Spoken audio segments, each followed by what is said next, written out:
एक वाजिद नाम के मुसलमान बादशाह थे। वो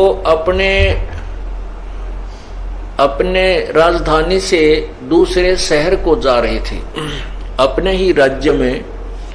तो उसमें राजा के साथ अंगरक्षक और रास्ते में फिर उनका खाना पीने का सामान ऊंटों के ऊपर ले जा रहे थे, क्योंकि राजस्थान मरुस्थल क्षेत्र के अंदर से ज्यादातर उसमें जो यातायात के साधन ऊंट ही होते थे। लंबा काफिला जा रहा था।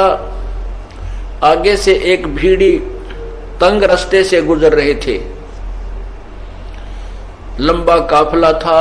राजा के आगे भी सैकड़ों की संख्या में सैनिक और ऊंटों पर सवार चल रहे थे, पीछे भी चल रहे थे। बीच में राजा की सवारी ऊंट पर थी। आगे जाकर के उस तंग रास्ते में एक एक ऊंट गुजर सकता था, ऐसा पहाड़ों के बीच से रास्ता जा रहा था।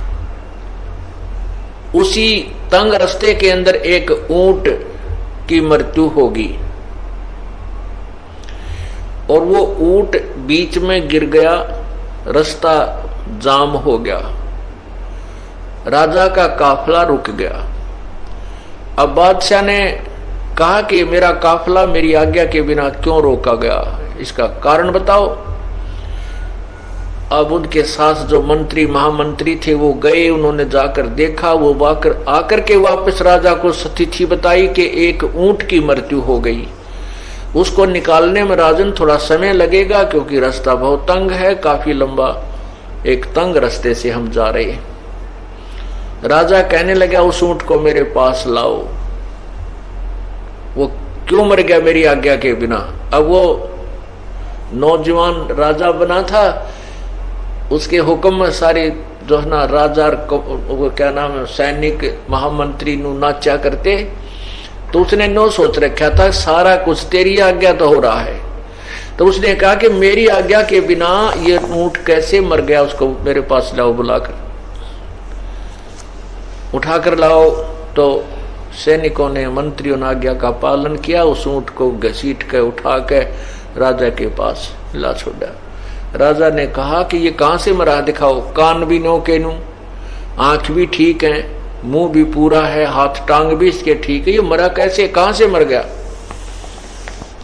तब उनको समझाया विद्वान पुरुषों ने कि राजन, जब तक इस प्राणी के श्वास हैं तभी तक ये शरीर में रहता है, चाहे राजा है, चाहे रंक है, मनुष्य या कोई अन्य पशु पक्षी है।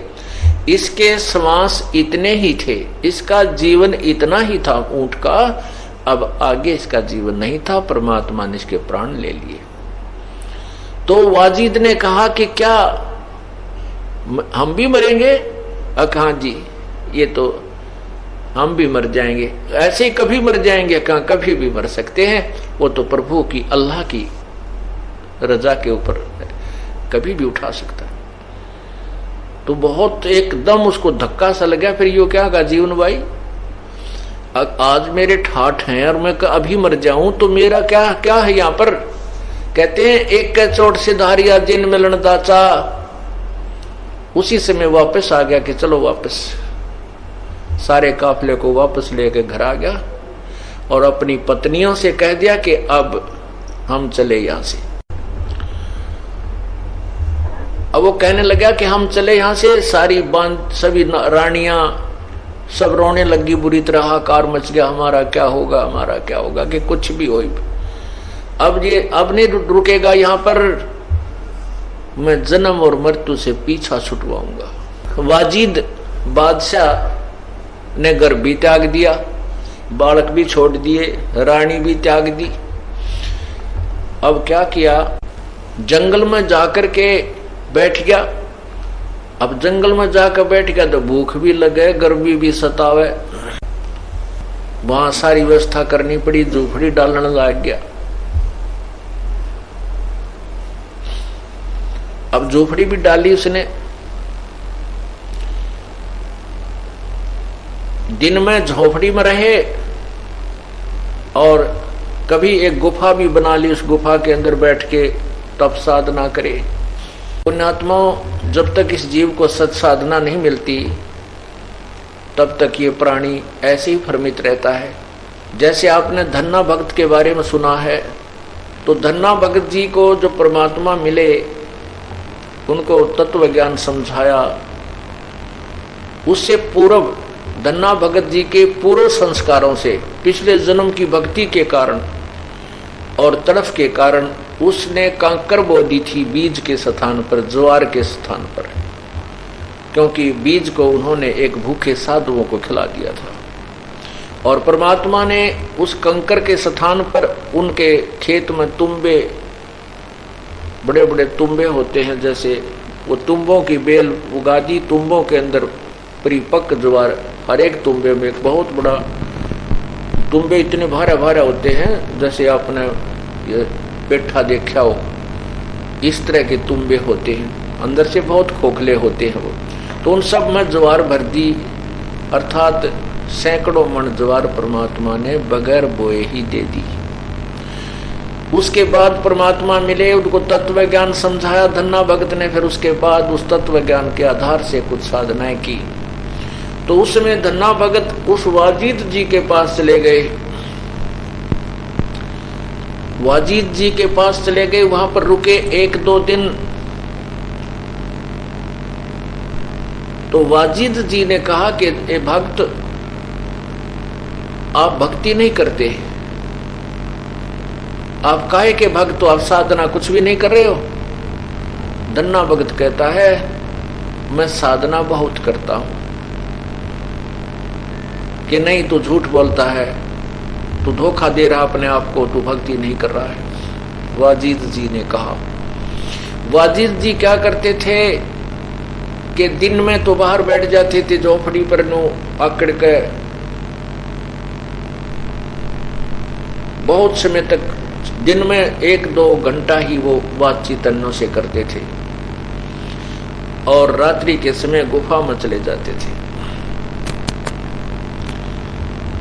तब धन्ना भक्त ने कहा था, भाई दिन में बजे सो ढोंगी कहिए, रात न बजे सो चोरी, गुफा में बजे सो कहिए मुष्टा, भक्ति की गति और। कहते हैं दिन में लोग दिखावा करता हो तो ढोंगी माना जाता है, और गुफा में रात न बजे वो चोर कहलाता है, और गुफा में बढ़कर भक्ति करे वो तो चूहा कहलाता है। भाई भक्ति की गत और। इस बात से वाजिद को बड़ा खटका लगा, कहने लगा, भाई फिर ये क्या, कैसे बात कही आपने ऐसा, और भक्ति की कौन सी स्थिति है, क्योंकि जिसको परमात्मा चाहिए वो तुरंत निर्णय मांगता है। तब धन्ना भक्त ने कहा कि किसी भी इतिहास में बता दे जिसने तेरे की तरह हठ योग किया हो, और जिन्होंने ऐसा हठ योग किया उनको परमात्मा नहीं मिला। नाम उठत नाम बैठत नाम सोवत जागवे, नाम खाते नाम पीते नाम से ती लागवे। तब धन्ना जी ने परमात्मा से मिलाया, यानी वो पूर्ण परमात्मा ना जाने कितनी बार प्रकट होते हैं, लेकिन तब उन्होंने इस तत्व ज्ञान को नहीं और सार नाम को नहीं उजागर किया, लेकिन उन पुण्यात्माओं को ऐसी भक्ति दे दी ताकि उनको मनुष्य जन्म बहुत मिलते रहे, और उन्हीं मनुष्य जन्मों में परमात्मा आके संभाल लेते हैं। तब वाजिद जी ने वो जो हठ योग था वो छोड़ा, और सत साधना जो भी गुरुदेव ने उस साधना बताई वैसे शुरू की।